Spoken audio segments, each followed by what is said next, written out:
Sometimes you can't believe what you just saw or what a replacement ref saw. So many things happen in one sporting calendar or in the 9 seconds after Usain Bolt takes off. And even though things don't always make sense, like a backup quarterback being the most famous player in the NFL or a guy named Bubba winning the Masters, it's always worth watching, especially here in Northwest Ohio. Here's a poetic look back at 2012. 'Twas the night before Christmas, and all through the town there were sports fans recalling how this year went down. The banners were hung in the rafters with care in the hopes that more banners soon would be there. For Eric Kennard, it was a silver-filled year. He proved time and again there's no bar he can't clear.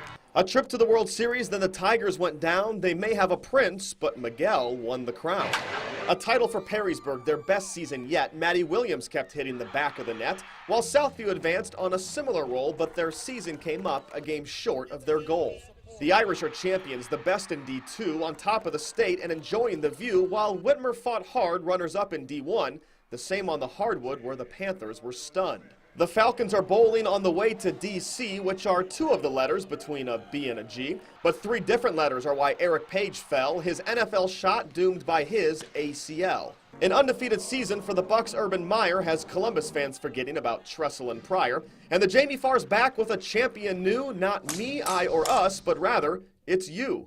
Kurt Miller's health scare had us doubting his future, but doubt him no more, for today he's a Hoosier. Northview took hockey to unprecedented heights. 5 goals in the finals put the title on ice. Some teams made comebacks. LeBron finally climbed up. There were cups won by drivers, while some needed cups. Nama came back. The NHL was a dud. The Rockets went bowling in a town known for spuds. All in all, 2012, one of the best years we've seen. Merry Christmas to all, on to 2013.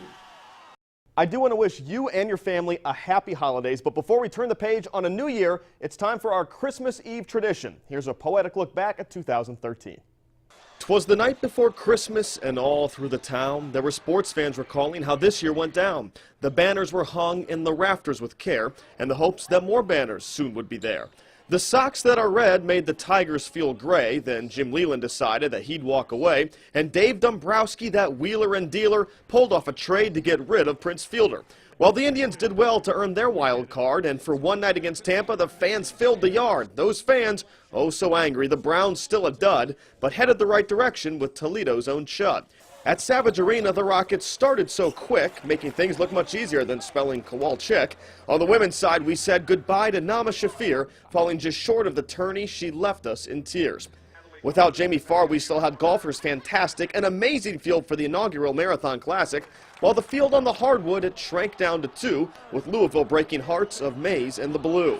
Their rivals from Columbus climbing higher and higher till the Spartans figured out how to beat Urban Meyer. Bowling Green won the MAC. There was no team quite finer. Then Dave Clausen took a job down in North Carolina. And then there are high schools, some of them great. Ottawa Hills and Defiance were the best in the state, while Rogers and Northview were close but not quite, but held their heads high as they put up a fight. And 29 straight wins, a streak off the charts until the Arrows of Ursula just missed their mark. But at Bedford they know it's not about being the best, as they played for their brother who now lays to rest. Highs and lows, wins and losses, and so much in between. Merry Christmas from us. Here's to 2013. 'Twas the night before Christmas, and all through the town there were sports fans recalling how this year went down. The banners were hung in the rafters with care, in the hopes that more banners soon would be there. The King has returned, said he made a mistake, took his talents from South Beach and moved back to the lake. While just across town, the Browns have done well, but the jury's still out on Money Manziel.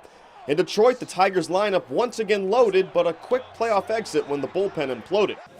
At the Marathon Classic, one golfer went low, the champion's a teenager named Lydia Ko.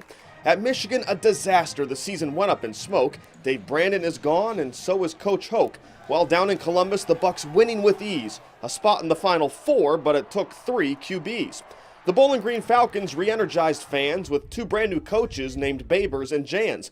Their rivals, the Rockets, finished up on a roll, good enough for a spot in the GoDaddy Bowl. Derek Lalone took a team that had fallen astray. His walleye playing like salmon headed the opposite way. And then there were high schools, and some of them great. Central Catholic, Tenora, and Norwalk won state.